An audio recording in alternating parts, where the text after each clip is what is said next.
Bonjour, bon mardi, bienvenue à l'émission. Aujourd'hui, il sera question, entre autres, du Bixi, le fameux vélo libre qui serait en faillite technique à Montréal. C'était une très belle idée sur papier, mais c'était pas rentable. Qu'est-ce que vous voulez? Là, ça coûte quoi? 60-80 $ par année, s'abonner à ça? Mais si on augmente le prix de ça, les gens vont dire, ben c'est trop cher. Je suis bien de m'acheter un vélo, tant qu'à faire.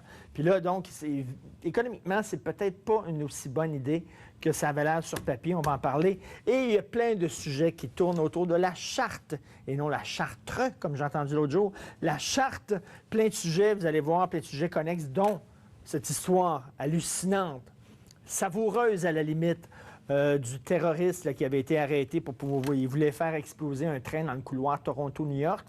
Alors, il a été arrêté. Il ne voulait pas se faire menotter par une policière. Il a dit, t'es pas ma femme, t'as pas le droit de me toucher. Alors, on a répondu à sa demande. On est allé chercher un policier pour le menotter. Faut-tu le faire? Moi, j'ai une bonne idée, tiens. Détruisons toutes les prisons et faisons-le construire les prisons dans le sens de la Mecque. Comme ça, pour les accommoder, ils vont être super contents. C'est vraiment un accommodement complètement flyé, ce qui démontre à quel point on a besoin de balises claires.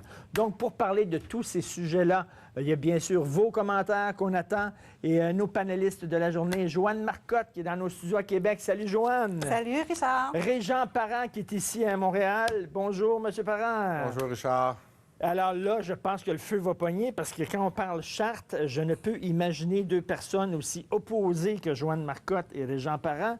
On va en discuter. Premièrement, on a beaucoup entendu les anti-chartes et là, les pro-chartes commencent à s'organiser. Alors, il y a un regroupement de personnalités qui ont présenté un manifeste. On peut aller le lire en ligne. Vous pouvez même le signer si, bien sûr, vous êtes d'accord. Là-dedans, il y a Gérald Larose, il y a Lorraine Pagé, il y a Guy Rocher, il y a Paul Piché, il y a Claire Lheureux-Dubé, quand même ancienne juge sur la Cour suprême. Il y a un certain Régent Parent qui a signé ça, entre autres. Donc, et Joanne, je veux te faire réagir tout de suite parce que j'ai reçu... On a reçu sur notre page Facebook quelqu'un qui a réagi à ce manifeste-là. C'est Danielle et elle dit « Les opinions sont déjà formées sur la question. Alors, on aura beau avoir des personnes de prestige qui croient à la Charte des valeurs. Je ne sais pas si cela fera une différence. Espérons que ça élève le débat. » Qu'est-ce que tu en penses? Est-ce que tu crois, Joanne, qu'effectivement, les gens se sont déjà fait une tête et même si on disait qu'il y a un prix Nobel de la paix qui est pour la Charte, ça ne changera rien l'affaire? Je le sais pas. Je ne sais pas si les opinions sont si fermes que ça. En tout cas, moi, pour ma part, je suis encore en réflexion sur certains aspects de la Charte. Il y en a que j'accepte volontiers, il y en a d'autres où je m'interroge encore. Mais cela dit, la sortie d'un supposé collectif pour appuyer la Charte, bravo. Bravo, moi, j'ai rien contre ça. J'espère qu'ils vont nous arriver avec des arguments. Moi, j'ai hâte de voir. J'ai lu qu'il y avait un certain Yvan Lamonde là-dedans. J'ai hâte de voir cet historien-là. M. Montmarquette? M. Montmarquette qui est là-dedans. Yvan Lamonde. Oui, et M. Montmarquette aussi qui est là-dedans, qui a signé aussi la Charte. Bien, tant mieux. J'ai hâte de voir leurs arguments. J'ai hâte de voir leur conception de la laïcité. Est-ce qu'un État laïque, neutre, nécessite nécessairement que les employés de l'État se dégagent ou retirent leurs symboles religieux? Est-ce que c'est vraiment ça, la neutralité de l'État? Est-ce que tous les employés de l'État, parce qu'ils sont payés par l'État, représentent l'État? J'ai hâte de les voir parler de ça. Maintenant, tant mieux s'ils sortent, tant mieux parce que... Et puis, s'ils élèvent le débat avec des arguments autrement que par la peur de l'étranger, là, par la peur de se faire envahir. Quoique, si on parle de l'islam politique, il y aurait bien raison d'avoir peur. Juste une dernière chose sur ceux qui sortent. Je salue les individus qui sortent puis qui se prononcent. Maintenant, des individus qui se prononcent au nom d'un certain syndicat ou d'un parti politique ou d'un conseil, on a vu que ça marche pas. No way que quelqu'un peut sortir pour la fonction publique, pour le syndicat de la fonction publique. Là. Ben non. Alors, parce qu'on voit, la Fédération des femmes, elle a éjecté une femme qui était pour la laïcité mur à mur. Le Conseil du statut de la femme, c'est l'inverse. Il y a des gens qui sortent pour dénoncer les positions de leur corporation professionnelle. Tout à fait, Joanne. Je pense que l'individu, Joanne, est renvoyé à lui-même. Oui. Le citoyen est renvoyé à lui-même. Puis Régent Parent, c'est ce qui est si intéressant dans ce débat-là, c'est qu'habituellement, par exemple, le débat sur le référendum, tout autre débat, mettons sa loi 101, quoi que ce soit, on on sait d'avance qu'est-ce que les artistes vont dire, qu'est-ce que la gauche va dire, qu'est-ce que la droite, les syndicats. On le sait d'avance. On n'a pas besoin. Tandis que là, il y a des divisions au sein même du mouvement syndical. Il y a des divisions chez les artistes. D'ailleurs, à Régent Parent, il n'y a pas beaucoup d'artistes. Hein? Il y a Paul Piché, il y a le cinéaste Bernard Raymond, il y a Patricia Tulane que j'ai vue. Mais où est Biz? Où est Emmanuel Bilodeau, qui habituellement on entend sur toutes les tribunes? Où sont donc, ça divise les groupes? Bien, en même temps, on ne l'a pas entendu, quand vous parlez d'Emmanuel ou de Biz, on ne les a pas entendus sur d'autres tribunes non plus. On ne sait pas exactement. Ils sont peut-être dans une réflexion encore plus profonde que d'autres, puis qui n'osent pas dire un mot actuellement parce qu'ils ne savent pas exactement où se brancher. Mais moi, je trouve intéressant actuellement, c'est que la discussion commence à s'apaiser, devenir plus sereine. C'est sûr qu'il y a des gens qui vont se cabrer, se positionner sans être capables d'écouter l'autre. Moi, je suis un partisan du débat. Je pense que c'est une question qui nous a traversé dans les 2 dernières décennies. Assez régulièrement, on avait des ondes de choc, quelques tremblements. Ça a donné une commission Bouchard-Taylor. Un gouvernement qui est libéral. Joanne nous disait dans une émission qui a manqué de courage, qui a manqué de zèle, puis qui a trop de zèle chez le PQ. Mais moi, je pense qu'éventuellement, il faut que nous, les citoyennes, les citoyens, puis c'est là, vous avez raison, Charles, c'est pas vraiment camper que tous les syndicalistes pensent la même chose, ou tous les artistes pensent la même chose, ou tous les gens à droite pensent la même chose, ou tous les gens à gauche pensent la même chose. C'est vrai. Donc, dans ce contexte-là, on a un devoir de citoyen d'essayer d'établir ensemble un consensus sur des balises du vivre ensemble, où on fait le choix de le laisser aux juges, mais là, des juges qui codifient au gré du vent puis selon une conjoncture, où on vient l'inscrire dans une charte, puis on détermine pour les 100 prochaines années, c'est quoi? Je veux dire, mais quoi que le gouvernement fasse, c'est ce qu'on appelle en anglais un catch-22. Quoi qu'on fasse, on se fait critiquer. Joanne, parce qu'à un moment donné, il va falloir que le gouvernement et Bernard Drinville tranchent. Oui. Ils vont faire, d'un côté comme de l'autre, ils vont faire des mécontents. Ça divise, ça divise. Bien, je pense qu'ils ont déjà tranché. Moi, je pense, j'ai entendu le duo, là, Drainville-Lisée. Je pense qu'ils ont tranché. Leur projet, ils y tiennent. Ils vont s'en aller en élection avec ça. C'est une question d'élection référendaire sur cet enjeu-là. Je pense qu'ils ont tranché. Ils ne bougeront pas. Ils font appel à la discussion, bien sûr. Mais je ne pense pas que là où ils disent qu'ils veulent une ouverture, où ils veulent avoir des bonifications à leur projet, les bonifications, c'est pas sur le contenu. Les bonifications, c'est sur la durée pour s'y rendre, pour atteindre leur objectif, qui est leur vision essentiellement. Donc, ça va se décider lors d'une élection, cette affaire-là. Pas sûr, Joanne, qu'il soit si tranché que ça. Je pense où je vais te suivre, c'est dans la dynamique, ça sent l'élection. Je pense que c'est plutôt que de faire une élection sur l'économique, par les temps qui courent, tu as bien mieux de la faire sur une charte des valeurs. Début décembre, selon vous. Début décembre, on s'en va en élection. Mais ce que j'entends à travers les branches, c'est que le début décembre serait... tiendrait l'élection. Là, je ne veux pas dire de niaiser, il me semble que j'ai même lu 9 décembre. Oui, 9 décembre. Mais quoi, ça serait une élection, finalement, en gros, là-dessus?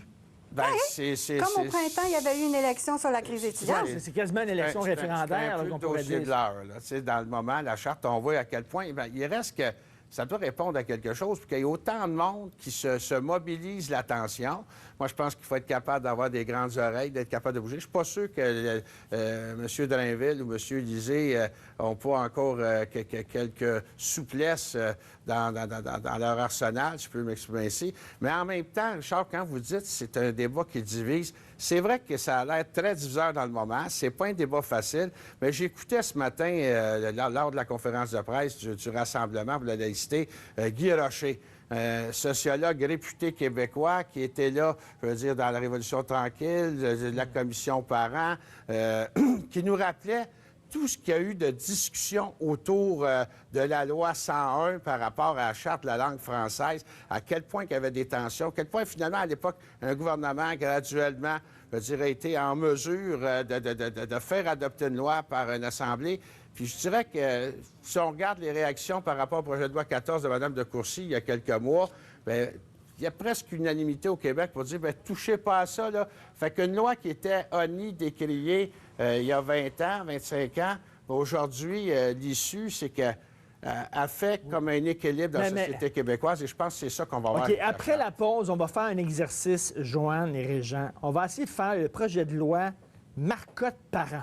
Oh. OK, on va prendre le point par point pour voir si on peut vous rassembler autour de quelque chose qui pourrait faire plaisir tant aux anti-chartes qu'aux pro-chartes, savoir il est où le consensus exactement avec vos commentaires après la pause. Facile, ça va être facile. OK, après la pause.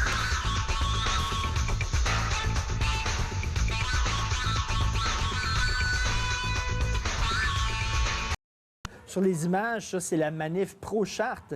Et je pensais que c'était Dieu lui-même qui était là, mais c'était Armand Vaillancourt. Il ressemble à toi. OK.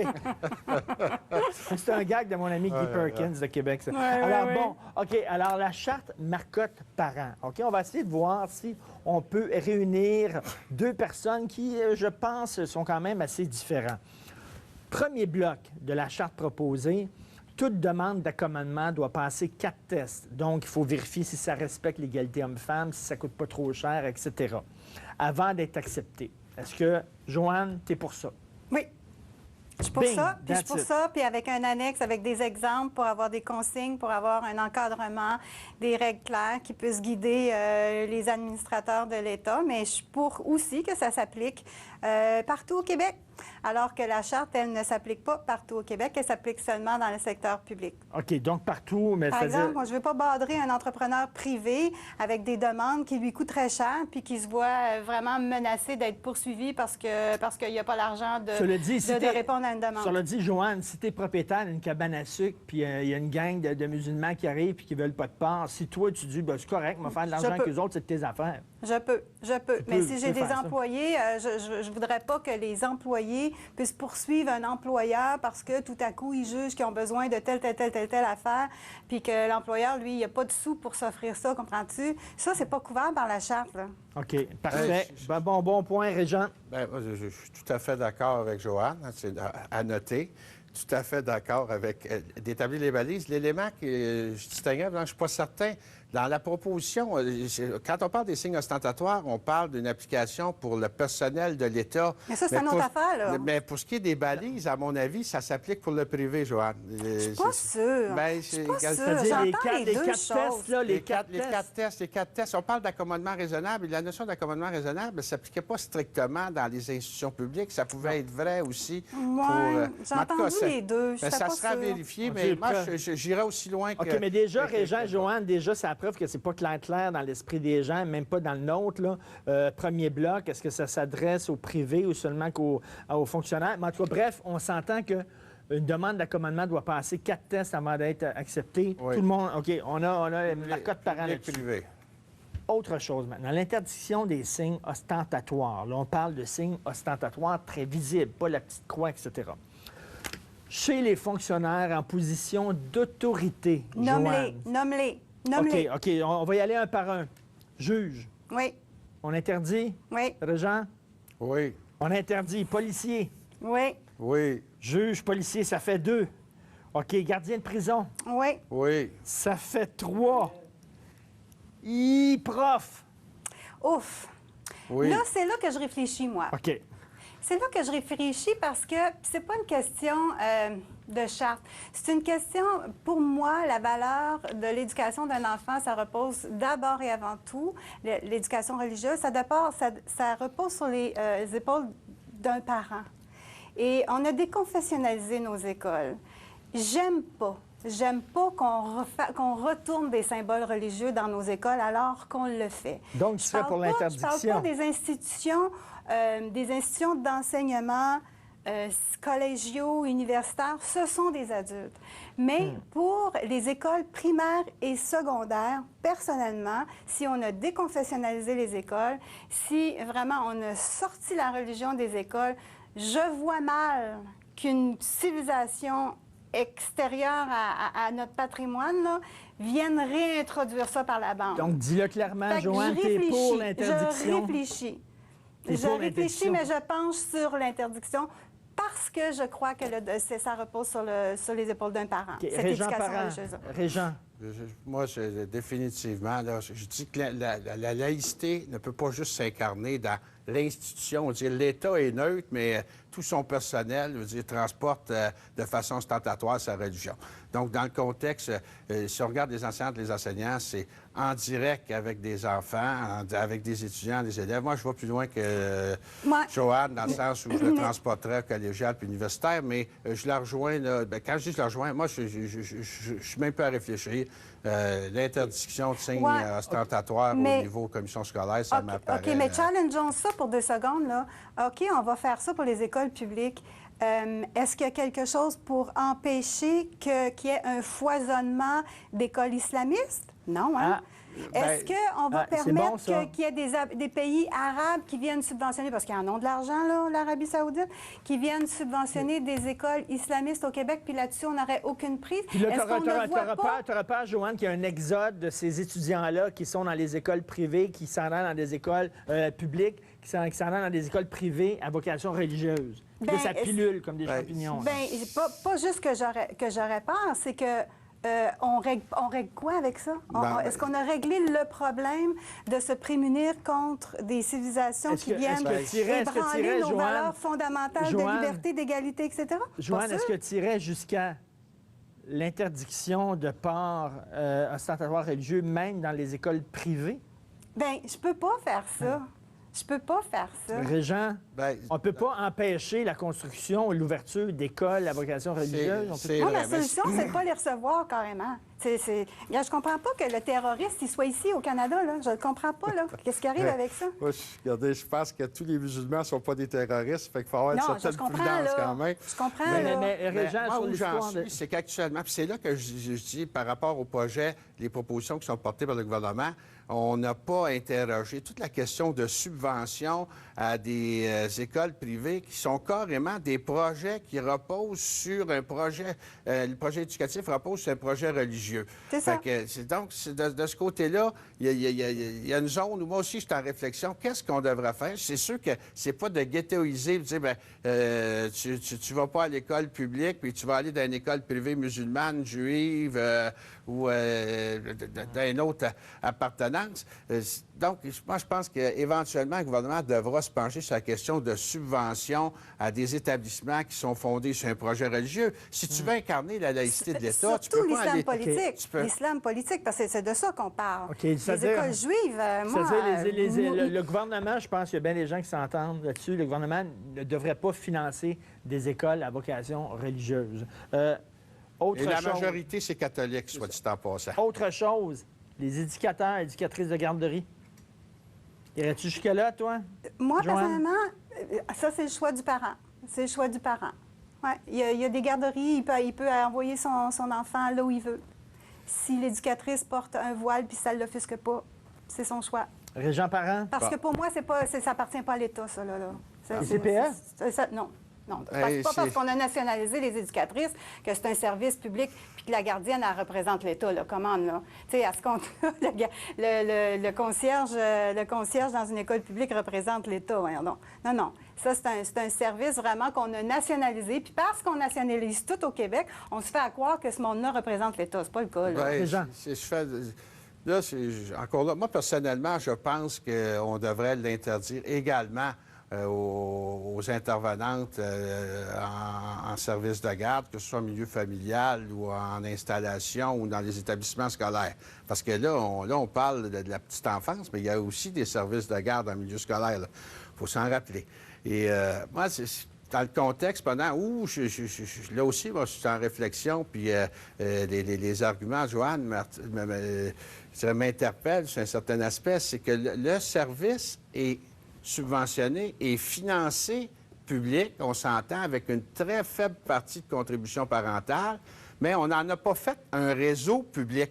Tu sais, quand on dit nationaliser, on a nationalisé, oui, des conditions de travail, mais c'est entre les deux. C'est pas, on ne peut pas accoler au CPE la notion d'un réseau public comme on va le fait dans les écoles. On s'en va tout de suite à la pause, et on revient avec nos panélistes et vos commentaires. Après.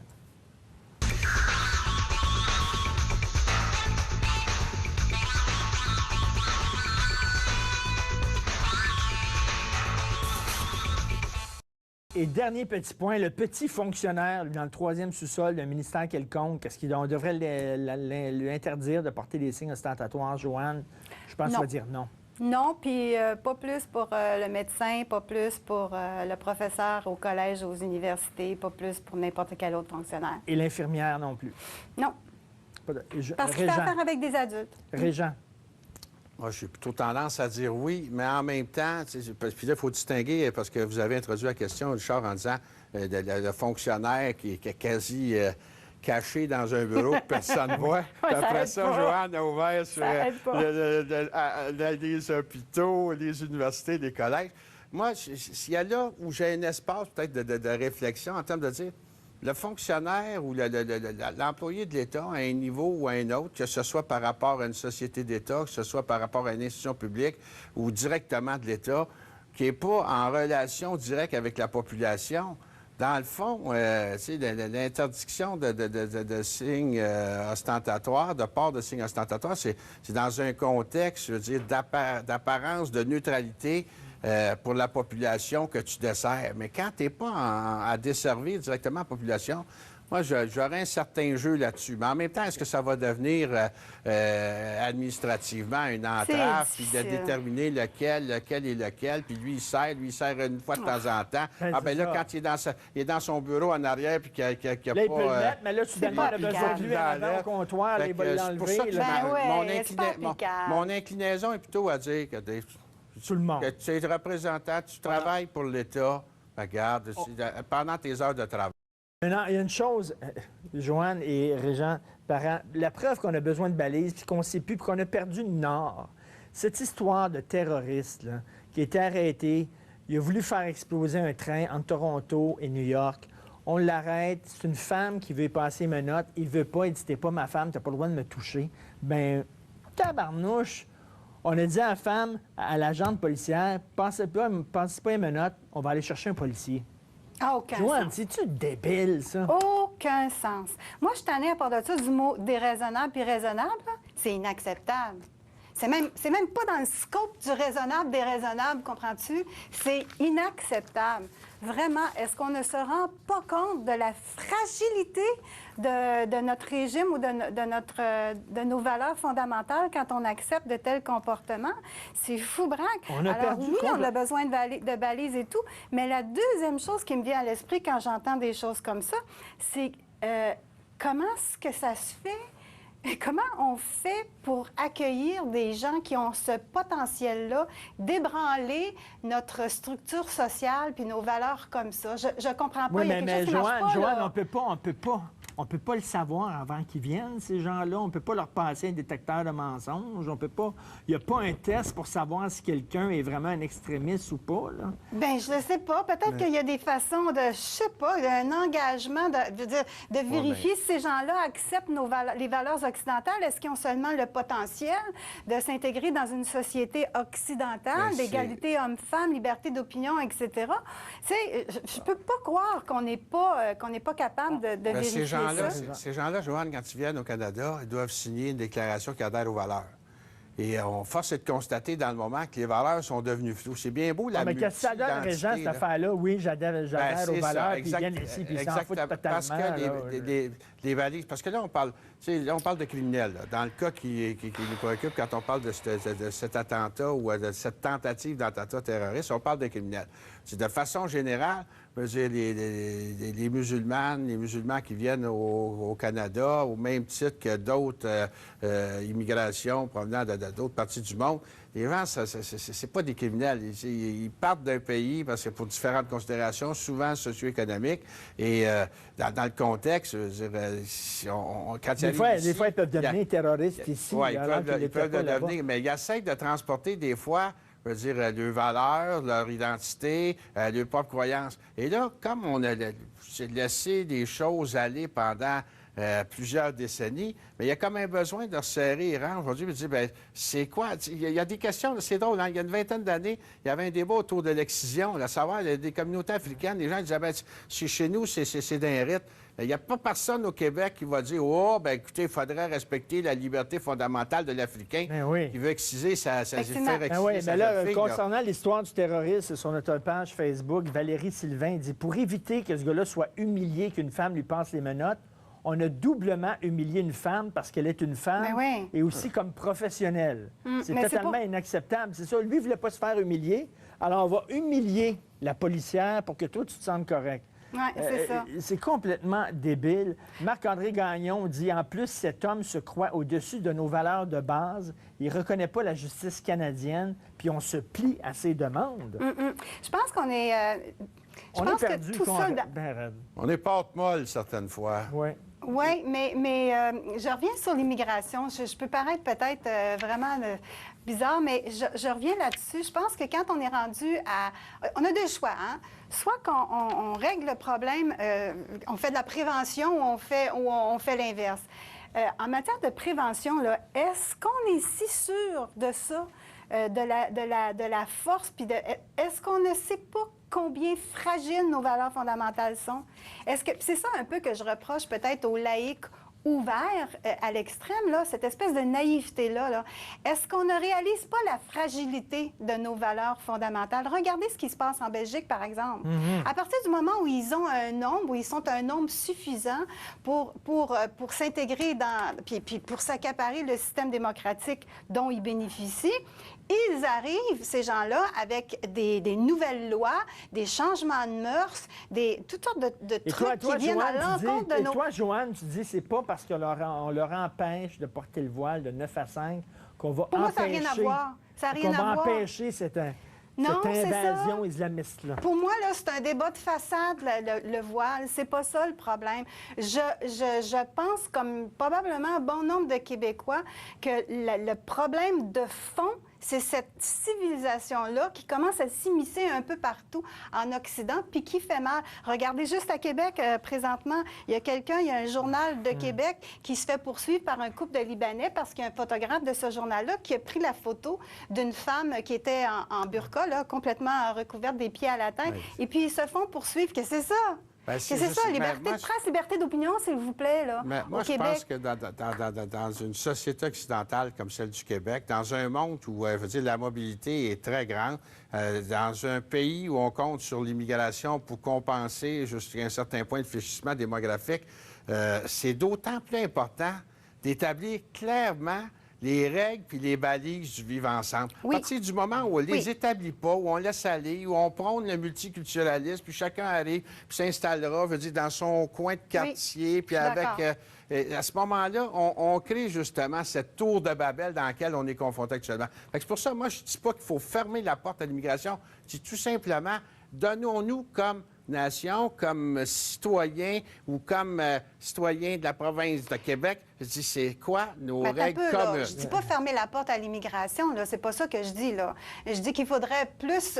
faudrait faire attention aux critères d'évaluation de l'immigration. C'est ça que je dis, là. On s'en va tout de suite à la pause et nous revenons avec le Comité des affaires religieuses qui, ça a l'air, n'a pas été entendu par le gouvernement. On y revient après la pause.